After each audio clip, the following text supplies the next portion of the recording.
গত ক্লাসের যে এক দাগের অঙ্কগুলো ছিল তালিকা পদ্ধতিতে প্রকাশ করো, মানে অঙ্কগুলো দেওয়া ছিল সেট গঠন পদ্ধতিতে, সেই অঙ্কগুলোকে আমরা করেছি কি করলাম, সেই অঙ্কগুলোকে করেছি যে তালিকা পদ্ধতিতে প্রকাশ করেছি।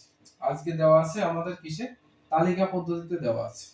এই তালিকা পদ্ধতির যে সেটগুলো দেওয়া আছে এগুলোকে আমরা আজকে করব কি সেট গঠন পদ্ধতিতে প্রকাশ করব। তাহলে আজকে দ্বিতীয় ক্লাসে আমরা দুই দাগের অঙ্কগুলো করব। দুই এর কয়ের যে অঙ্কটা এখানে দেওয়া আছে, এখানে কি দেওয়া আছে, দেওয়া আছে যে 3 5 7 9 11। তা আমরা এখানে দেখতে পারি যে অঙ্কগুলো দেওয়া আছে সেটা কিসে দেওয়া আছে, বেজোড় সংখ্যা, বেজোড় সংখ্যা এবং এটা কি স্বাভাবিক সংখ্যা, তাই তো। তো বেজোড় সংখ্যা যেটা, আমরা বেজোড় সংখ্যা প্রথম কোনটা, 1, তারপর কি 3 5 7 9 11 13। তা আমরা এখানে দুই ভাবে করা যায় অঙ্কটা। এক, বলা যায় যে এই সংখ্যাগুলো কি বেজোড় স্বাভাবিক সংখ্যা এবং হচ্ছে 1 থেকে বড় এবং 13 থেকে এটা ছোট। তাহলে আমরা এই একভাবে করতে পারি, অথবা সেকেন্ড আরেক ভাবে করা যায় যেটা আছে 3 smaller than equal to x, আর এখানে আছে smaller than equal to কি করা যায় 11, এটা করা যায়। তাহলে আমরা কি লিখতে পারি এখানে, এখানে লিখতে পারি যে নিম্ন সেট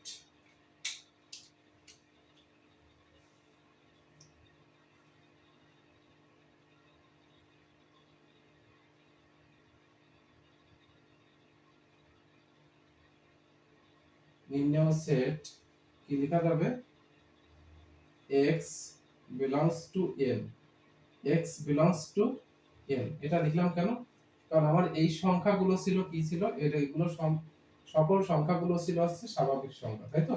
এইজন্য x belongs to n is to কি লিখব, এখানে x গুলো কি এই সংখ্যাগুলোই তো x, তাই তো। তাহলে x বিজোড় স্বাভাবিক সংখ্যা এবং কি লিখতে পারি এখানে, এর আগের বিজোড় সংখ্যা কোনটা, 1। তাহলে আমরা লিখব এখানে 1 smaller than x, কারণ x টা কি, x টা তো 1 থেকে বড়, smaller than কি লিখব 13।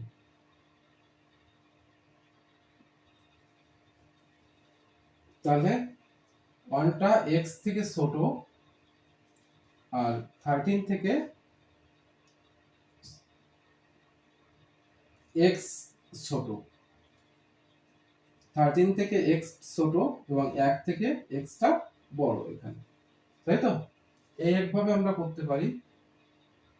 আর সেকেন্ড আবার করা যায় এইটা, অথবা আমরা লিখতে পারি এখানে কি x belongs to n, এখানে x বিজোড়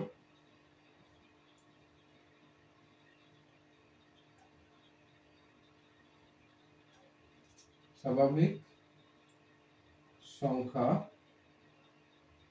এবং এখানে কি লেখা যায়, আমরা যদি 3 এর সমান বা 3 থেকে বড়,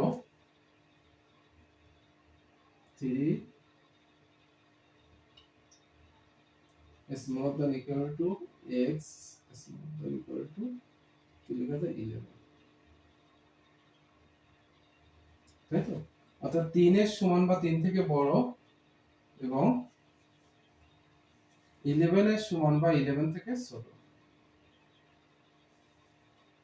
এটা করা যায়। এটা আমাদের শেষ ক। এখন খ তে কি বলছে,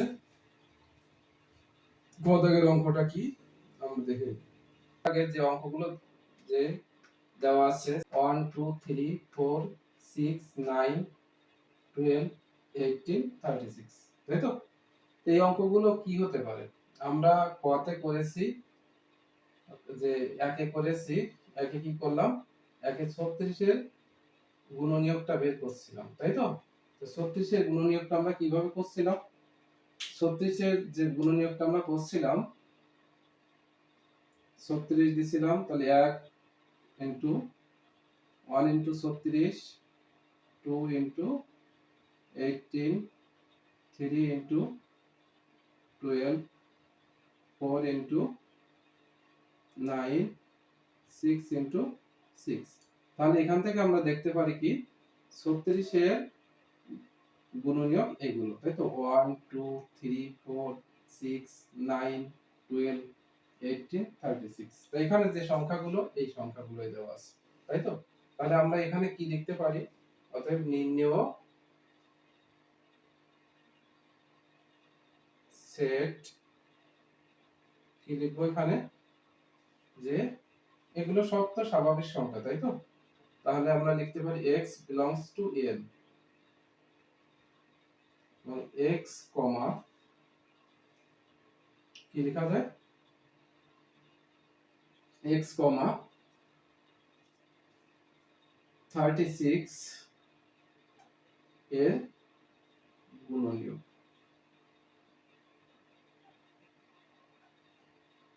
তাই তো? এখানে লিখি x belongs to n, এবং x টা কারা, x টা আছে এই যে এইগুলা, তো x তো 36 এর গুণনীয়ক, এটা গোয়া সেটে যে অঙ্কগুলো দেওয়া আছে, এখানে আমরা দেখলে লক্ষ্য করে দেখি যে এখানে 4 8 12 16 20 24 28 32 36 40, অর্থাৎ আমরা ছোটবেলায় চারের ঘরের নামটা পড়েছি, 4 কে 4 4 দুগুণে 8 3 4 12 4 4 16 4 5 20, তাই না? তাহলে এটা কি লেখা যায়, এটা বলা যেতে পারে এটা হচ্ছে 4 এর গুণিতক। অনেকে হয়তো গুণনীয়ক আর গুণিতক এই জিনিসটা বোঝো না তোমরা, তাই না? তো গুণিতক কারা, গুণিতক হচ্ছে আমরা 4 এর যদি গুণিতক হয়, তাহলে 4 কে যদি আমরা 1 দিয়ে গুণ করি কত হয়, 2 দিয়ে গুণ করি কত হয়, 3 দিয়ে গুণ করি কত হয়, সেই সংখ্যাগুলো হচ্ছে গুণিতক। আর গুণনীয়ক কি, 4 এর গুণনীয়ক মানে উৎপাদক।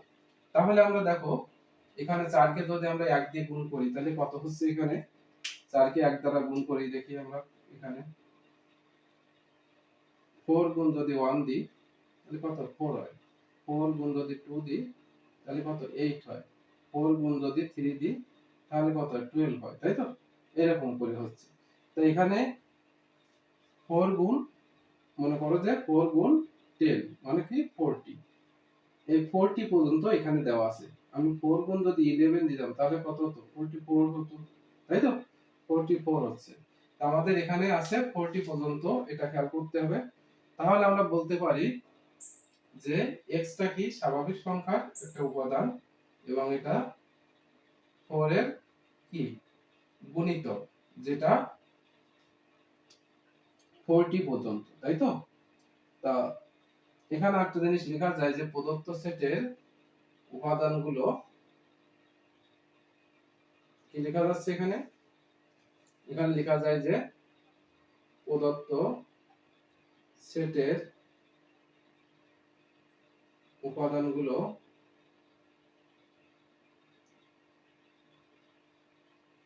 গুলো 40 পর্যন্ত, এবং এটা 4 এর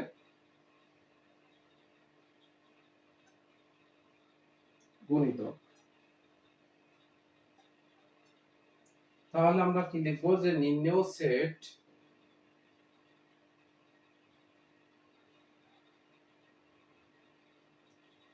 x belongs to n, এবং x টা কি, x টা 4 এর গুণিতক, এবং আমরা লিখতে পারি যে x smaller than equal to 40, এটা লিখতে পারি।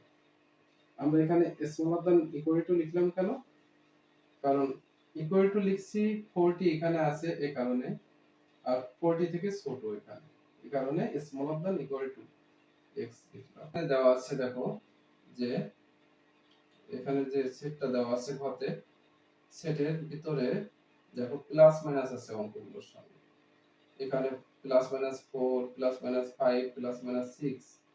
তো প্লাস মাইনাস কখন হয়? যখন সেটা পূর্ণ সংখ্যা হয়। আমরা এক অঙ্কগুলো করার সময় দেখেছি যে পূর্ণ সংখ্যার সেট কি, z ইকুয়াল টু আমরা কি লিখতে পারি যে z ইকুয়াল টু মনে করো যে 0 plus minus 1 plus minus 2 plus minus 3 plus minus 4 এভাবে চলতে থাকবে, তাই তো?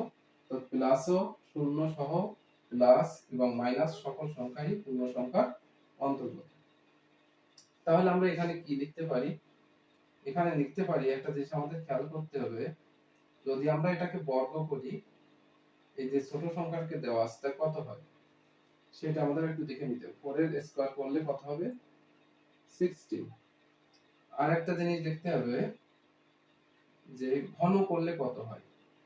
ঘন করলে যে লাস্টের যে সংখ্যাটা আছে এটাকে যদি আমরা ঘন করি তাহলে কত হয়? ঘন বলতে তাহলে 6 এর পাওয়ার হচ্ছে কত? 6 এর পাওয়ার 3 দিলে কত হচ্ছে?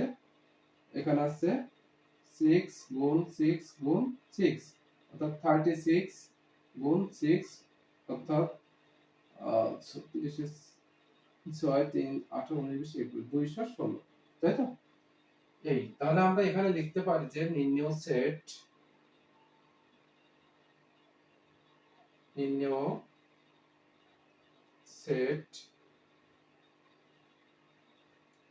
x belongs to z লিখবো। আমরা কিন্তু এতক্ষণ লিখছি n, এটাতে আমরা লিখবো যে z, কারণ এটা পূর্ণ সংখ্যার সদস্য x টা, এবং x স্কয়ারটা সেটা কি হবে? গ্রেটার দ্যান ইকুয়াল টু হবে আছে 16, কারণ এই যে আমার 16 হয়েছিল, 16 এর সমান 16 এর সমান হবে অথবা 16 থেকে গ্রেটার দ্যান হবে, কারণ এই 4 5 6 প্রত্যেক ছোট নাই কিন্তু প্রত্যেকে বড় আছে, অর্থাৎ 4 5 6। কাজে আমরা লিখবো যে এটাকে যেহেতু স্কয়ার করে হয়েছে 16, কাজে 16 থেকে বড় বা 16 এর সমান, এবং কি লিখবো এর ঘনটা x কিউবটা হবে ছোট হতে হবে, এর থেকে ছোট বা এর সমান। তাহলে আমরা লিখবো কি স্মলার দ্যান ইকুয়াল টু 216, তাই তো? অর্থাৎ 216 থেকে ছোট বা 216 এর সমান হবে। ঠিক আছে?